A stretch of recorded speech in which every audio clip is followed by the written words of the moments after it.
Hi, Randy. Okay, hi.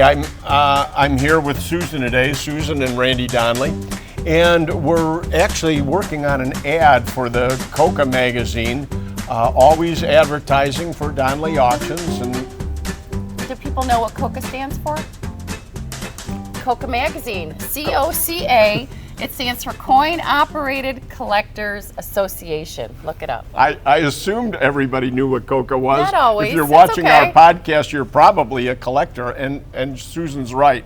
You know, we throw terms and everything around all the time, but I have a copy of C.O.C.A right here, C.O.C.A. And we always put the center spread in here of the ad, but I love this organization. I wanted to talk a little bit about it today. Okay. Susan and I have been members for years now, and we love this organization, do we not? I mean, the organization and the people. The people. It's so much fun to go to these meetings and the conventions and everything because you just meet the nicest people, and we're always going to other people's homes and seeing their collections, and it's just, the camaraderie is wonderful. Yeah. Hi, Christine and Mark Heston. Susan's made some lifelong friends in this organization. So you'll hear a little bit more about it, or hopefully a lot more about it in this podcast, because we want to promote C.O.C.A. And this is an organization, again, we advertise in to help sell your collection. We're always looking for more collections. Collections of coin op is one of our specialties, of course, and that's why we're in this magazine. That's right. Correct? I'm describing right now a national cash register, model 452. Now, bigger isn't always better when it comes to cash registers. Usually the smaller ones are worth more. This is like a model 313. This is probably one of the most sought after models. These were in barbershops and candy stores and such like that. So those are actually more sought after than these big jobs here. The bigger they are, then they start to become referred to as boat anchors. They're not as popular as they used to be, of course, because the people that have them want them already, and people aren't decorating their basements this way. But even at the peak, these big ones were really, really tough to sell. Now this is a multi-department one, so everybody that had access to the register would have pressed their number in. I'm going to be describing this cash register here. This is a national model 416. You usually can find the model numbers on the tag right there. This is a single department register. Meaning that, like on this one here, this was 1, 2, 3, 4, 5, 6, 7, or six department. Each clerk would have had their own number on here. This one was just a single department. Same person could use it. So you would punch in the amount you wanted. It was all manual. There was no electric in these. So you put, let's say, that $4.67, and then you would crank the machine. Drawer would open. Your amount would ring up. And they'd make the change. Now there's something I want to show you on cash registers, a little trick that a lot of people don't realize. I'm going to empty all this junk out of the drawers. You pull the drawers all the way out. Make sure you get everything out. So you do this. There's a little latch at the back of the drawer. You push your finger up on the latch and the drawer will come out, all right? Now that's not the beauty of it. The beauty of it is you look on the bottom and it'll usually have the tag of the year of when it was made and who it was made for, all right? This register was built for, it doesn't show, and it doesn't show the date on this one either. It does show it's a 416, but a lot of times they'll have the, well, let's see who this one was here. Looks like it was repaired sometime, 314 doesn't say when. And the guy's name in Chicago did repair on it. All the patent dates. All the patent dates, but a lot of times they'll have the, who the register was built for and the date. And a lot of times then you can go in online and look and find that company or that store that was built for, the saloon or the candy store, and you can get a picture of the candy store or the saloon or whatever and add to the provenance of it. And that all helps in the value. So always pull them out. And another thing you always want to do is when you get the drawer out, look in the back, because so many times bills would fall behind there and change would fall. We found some great coins. I found a $5 bill behind one once. As a matter of fact, I bought a register in Libertyville, Illinois from a candy store. And right in front of the guy I bought it, I think he wanted $45 for the candy store, or for the candy register. And I opened it up, pulled the drawer out right in front of him, and there was a $50 bill behind it. And he looked at me like, oh, well. So those things happen. So you always wanted to check that. But is there anything down in there? It doesn't look like it on this one, but you'll be surprised what you find back in there. So that's just a little hint on the old National Cash Registers to look for. You know why there's a bell on these? There was a bell on these, so if an owner was in a different part of the store and somebody was fooling with his register, you heard the bell at any point in the store. Who's in my register? So that's why there's a bell on cash registers. Wow. So you can't open it without the bell going off. Correct. Will not open without the bell going off. Oh. All right. Even these older ones here. You hear that bell? So. But I didn't look at it while Randy was talking. Talk some more, Randy. At the Testing. volume you think you're going to talk at. Hello, test 1, 2, 3. You're gonna talk louder than that. No, I'm not. I'm going to whisper today. Here we are on NPR. Got mic toward him. No, I don't want it toward me. Well, I'm recording it on there too, just so I can test what. So does it look too bad the way I've got it? No, I just want to make sure your voice is going into it. Okay. I know you love this. No, I don't. Okay, here we are back again. Oh yeah, that's so much for the low talker. Okay, here we are back again. I'm here with Mike, and of course we're doing our radio show. And many of you know we have a show here in Chicago talking about antiques. But what I want to talk about right now, as long as we're doing our podcast, is more about Koka, and that is, It's one of my favorite organizations in antiques world. It just is. They print a nice guide, keeping everybody informed of everything going on, and they have great special events. And I think it's what's needed for our hobbies to keep the hobbies going. Everybody keeps complaining, oh, there's no young people involved in antiques collecting. And this is the type of thing, I think, that gives our hobbies a chance. What's your thoughts? Oh, absolutely. Yeah, it gives. There's stories in there about how I started collecting my favorite finds. There's advertisements for upcoming shows in there. There's informative articles about machines. Word by parts. I mean, absolutely. It is the Bible for coin-operated collectors right now. And we run ads in there every month. You can always find our ad. We are the double-page centerfold of the magazine. Well, and that's one of the reasons I wanted to talk about this right now, because this month's or the next issue's centerfold is going to be actually not an ad for an auction, not an ad for consigning. It's actually, we're trying to let everybody know who and what we are, in case there's people out there that belong to this organization that aren't familiar with Donley Auctions. We're talking more about the history of how we got started and everything. So rather than running the typical ad that we do run, like this one, promoting our upcoming auctions and everything else, we're talking more about who and what Donley Auction is and what we do. So so that's why we're trying to tie this all together right now. We want everybody to get involved with Koka, and we've got the big slot show coming up. We do. It's the end of May. So how many years have we been doing that show? Well, since its inception. Wow. It started down at the Drake Hotel, actually. Remember? I think it was 1 year at the Drake Hotel. Oh, my God. It was 1 year at the Drake, yeah. And then it went over to Stevenson Center. It was there for a couple of years there. Yeah.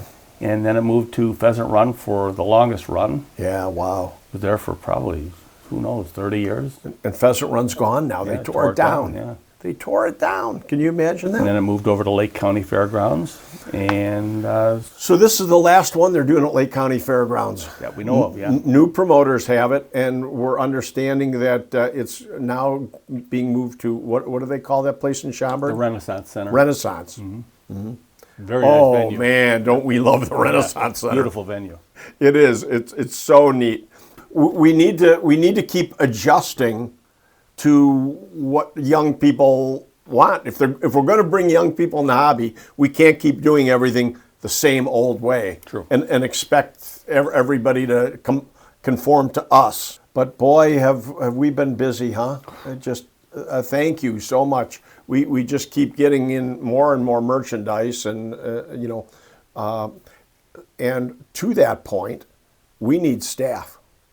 So we're looking for more people. If you want to get into the auction industry, of employment, we're looking for people, and we're looking for kind of everybody. We need more pushers and shovers. We need people just to help us move stuff around, but we also need technical help too. We need people that can describe antiques. And we need people, if you got little skills like woodworking or painting, things like that. Not everything, but a lot of pieces need a little of this and a little of that touched up or cleaned properly and such. So we need people with those skills. Yeah, and it's very important, because even like neon signs, when neon signs come in and they're broken and not working, the best way that we recommend to our consigners is that we get them fixed for them. Because they won't sell broken. Yeah. People don't want projects; they want restored right now. Mm-hmm. I think that's kind of the new wave of buyers. Is people aren't looking for projects. No, they don't want to work on it. They've worked hard. They got the cash and they want to buy something ready to go to hang on their wall or place in their collection. They don't want to work on the thing. Instant gratification. Yeah. Because right now, if you were to buy an unrestored Nickelodeon or coin-operated piano, you've not only got the cost of restoration, but the time. You'd be lucky to get a piano back to you in 2 years. I think that's how far the restoration guys are backed up right now. I bet there's some of them that are out 5 years. Could be. Yeah.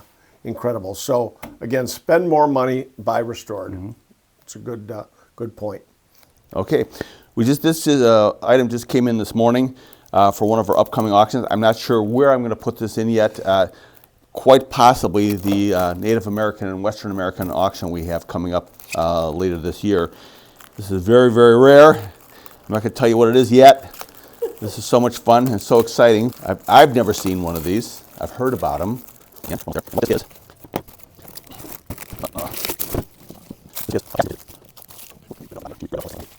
This is a rare taxidermy of a passenger pigeon.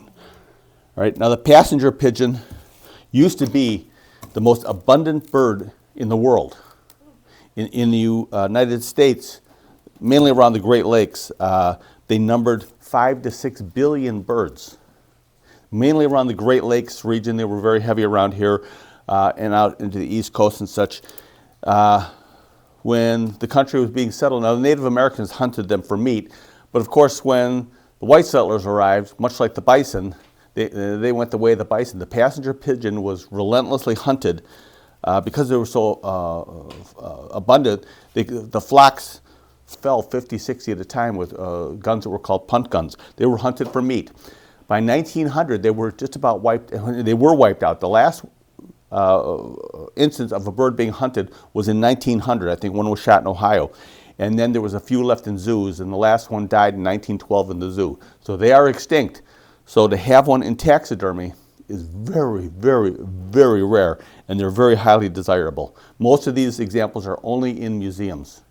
So to have one in private hands. Now this came from a collector who was an older collector, and as a young boy, his father gave him this as a gift, and it ignited his passion for collecting. We're going to have more items coming in from this gentleman, Native American items and stuff coming up for our auction. But I just wanted to show you this. And if you want to take a look at a couple other things here too, these are wood carvings. I have not seen these yet by a carver by the name of D. Flagg, who lived from 1922 to 1999. He was a very famous wood carver, and he did mainly Native American type carvings. So I have not seen these yet. See, here's D 1942. This one is signed. Let's see what these look like. Okay, they're Western. The wagon, that's a nice carving.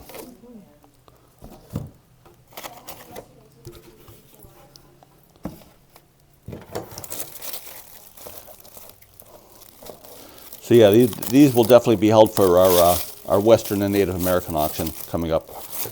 Let's see one more here before we go. Well, it's pretty detailed. And again, signed D. Very sought after wood carvings. So, again, everyday stuff walks in the door. If you have anything you'd like to add to our Native American and Western Americana collection, cowboy and Indian stuff, give us a call here at Donley Auctions. We'll be happy to take a look and see what we have.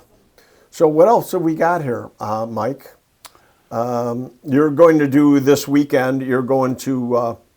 Wheaton to the big Wheaton, Illinois, for the big Civil War show, the Chicagoland Civil War show. That's this weekend. And Gettysburg was great. We saw your video on Gettysburg with the talking shoe. you like that? I'm here at Gettysburg. I'm coming up, I'm falling apart, so we can get some glue. And okay, you got Wheaton this weekend, and then the following weekend is the auction. May 3rd, it's the Civil War auction, so it's coming right around the corner. That is getting close. And then our big extravaganza. Right now it's 3 days. It's Thursday, Friday, Saturday. The coin-op auction that we do at the end of May. Again, the date has been pushed to the end of May because the slot machine show that's held in Lake County. We do it the same weekend. They had to take a later date this year, so. We're in conjunction with them. And the best day, I have to say, is Friday. They're all good. They're all good. I mean, really, this year, we've got some great merchandise on every day. The first day, we're doing sports and coins and all kinds of fun stuff. But Friday night is slot machines, jukeboxes, pinball machines. Just, again, great stuff. And then... Saturday, what do we have? Just general antiques, but better. Really good stuff, yeah. Stuff we can only do so many on Friday because we can only go so long. So we have to hold the auction to only 300. So that 300 items or 300 lots that is. So that's always a problem. So what doesn't make it in Friday night gets pushed into Saturday, but it's still a good auction. We're looking for a date for the big cowboy and Indian auction. Boy, don't we have one. Yeah. You've been busy out picking up Native American Yeah, we got a great collection that came in from collections you actually picked up. Yeah, the one great collection. I was just showing it to John today, because he's going to start describing on Monday. The one that came in from the Wisconsin retired professor from UW Madison. Great collection. And then we have our collection here at the Wild West Town. The Wild West Town collection. Yeah, so it's going to be one heck of an auction. Yeah. But I'd say it's going to be late summer. Okay. We'll launch that, so stay tuned for a date for that. We haven't picked it yet, but it's going to be something. We got some great stuff for it. So, we've got a lot going on, a lot to talk about. And it's my understanding, I think next week, so watch the podcast again next week because it's my understanding that we're going on a road trip to one of our favorite man caves, one of our absolute best clients who has bought from us for years and years. Second generation of buyers, by the way. His father was a buyer from us before him. But we're keeping this a surprise until we actually do it. But it's my understanding next week we'll be on a road trip with a fabulous man cave, maybe the best. We ought to have a man cave competition. Yeah. If you have what you think is the best man cave, contact us. We'll come and we'll do a podcast from your man cave, and we'll. I think that would be fun. Wouldn't that be? That could be a TV show. Yeah, meet the collectors. Yeah. Mm-hmm. Yeah, show everybody's man cave. And now there's such a thing called she sheds. Mm-hmm. All these ladies that have their own collections and their own rooms. It's not. This isn't limited to men.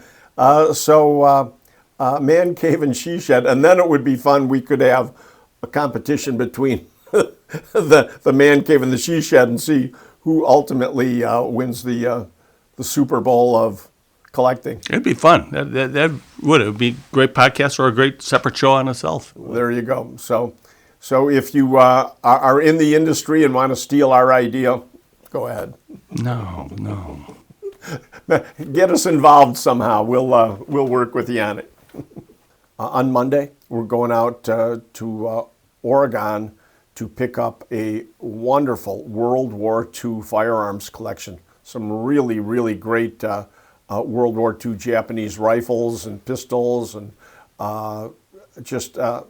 it's my understanding too that he has original Neptune D-Day papers, which is going to really be crazy good. Oh, from the plans? Yeah. The invasion plans? Oh. The invasion plans for D-Day, and there's very few of these sets that are still out there and exist, especially in private hands. Yeah. So we'll be showing you more. So keep watching our podcast. Come back to us often, and hopefully we'll always have some fun stuff for you to see. So, but I guess for now, I'm Randy. And I'm Mike. And we'll see you at the auction.